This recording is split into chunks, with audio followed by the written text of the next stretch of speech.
Có những người không bao giờ nghĩ đến chuyện đầu tư vì họ hiểu thị trường. Họ vào lệnh mua bán vì họ vừa tình cờ đọc được một bản tin sa thải, nhìn lại dòng tiền cạn kiệt và nhận ra mình đang đánh mất quyền kiểm soát. Khi cảm giác bất lực dâng lên tột độ và tương lai trở nên mờ mịt, phản xạ thực sự của nhiều người không phải là tiêu xài bạt mạng. Phản xạ đáng sợ nhất là lấy số tiền nhàn rỗi ít ỏi còn lại, ném thẳng vào một thị trường mà họ chỉ hiểu lơ mơ. Họ làm vậy với một niềm tin rất kỳ lạ. Ít nhất, mình cũng đang làm gì đó để phòng thủ và tìm định hướng mới.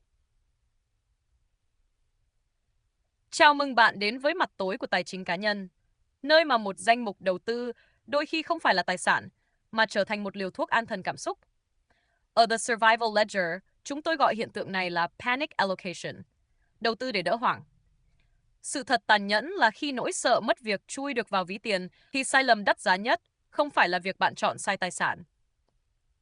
Sai lầm lớn nhất là bạn đang muốn mua cái cảm giác an toàn vào đúng lúc mà khả năng chịu đựng rủi ro thực tế của bạn đang mỏng manh nhất. Chúng ta đang sống trong một kỷ nguyên mà cấu trúc thu nhập truyền thống bị cưa chân từ bên dưới. Khi nhìn thấy một biểu đồ crypto bay vút lên hay một mã cổ phiếu nhân 3, một người lo mất việc sẽ không đặt ra các câu hỏi quản trị rủi ro cơ bản. Họ không buồn hỏi, tính thanh khoản của thứ này thế nào nếu lỡ 3 tháng nữa mình bị cắt lương. Thứ duy nhất họ thấy là sự hứa hẹn của một lối thoát. Bằng cách nào đó, họ tự nhủ đó là chủ động tạo nguồn thu, nhưng hành vi tài chính lại chỉ ra một động cơ tối màu hơn nhiều. Emotional hedging, bảo hiểm phòng vệ cảm xúc. Bạn dùng tiền thật mồ hôi nước mắt để mua lấy ảo giác rằng tương lai vẫn đang nằm trong tay mình. Vấn đề cốt tử của emotional hedging nằm ở điểm chắp vá chết người này. Liều lượng thuốc tê cần để dập tắt nỗi sợ hãi sẽ luôn phải tỷ lệ thuận với số tiền bạn ném vào rủi ro. Đầu tư với cái đầu lạnh nghĩa là đánh giá giá trị nội tại và chu kỳ. Nhưng khi ném tiền vào thị trường chỉ để bù đắp sự lo âu về viễn cảnh thất nghiệp, thứ bạn mua được thật ra chỉ là một câu chuyện. Bạn mua một cú pump giá ngoạn mục với ước mơ nhỏ nhoi duy nhất là quên đi áp lực hỗn mang tại văn phòng. Và những thị trường chứa đựng nhiều cảm xúc nhất, biên độ bay nhanh nhất, thì lại luôn là nơi bán nhiều thuốc tê nhất. Thế là một hệ quả diễn ra y hệt vở kịch lỗi.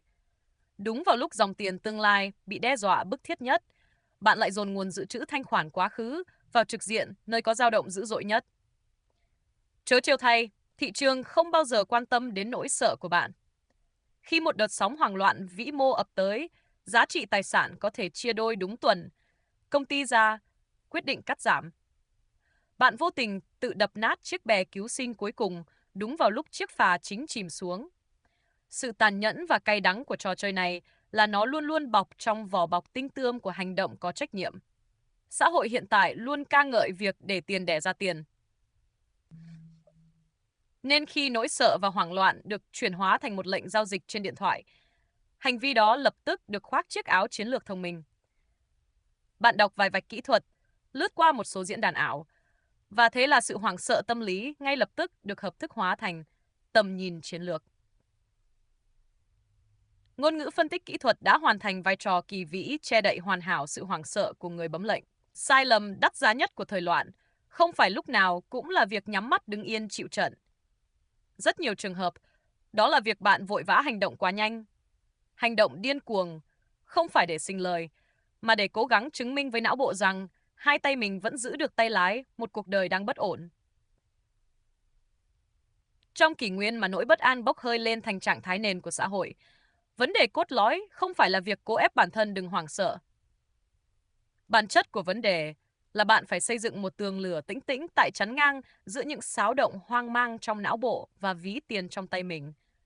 Lần tới, trước khi đưa tiền vào một tài sản, chỉ vì cảm giác lạc phẫn bủa vây, phòng khi sa thải, hãy lùi lại một nhịp. Hãy trung thực tự hỏi, mình đang kỳ vọng thực tế tài sản này gia tăng sinh lời, hay mình chỉ đang muốn mua một cảm giác đỡ sợ trống rỗng cho vài tuần sắp tới? Nếu câu trả lời là vế thứ hai, hãy tháo tay khỏi chuột.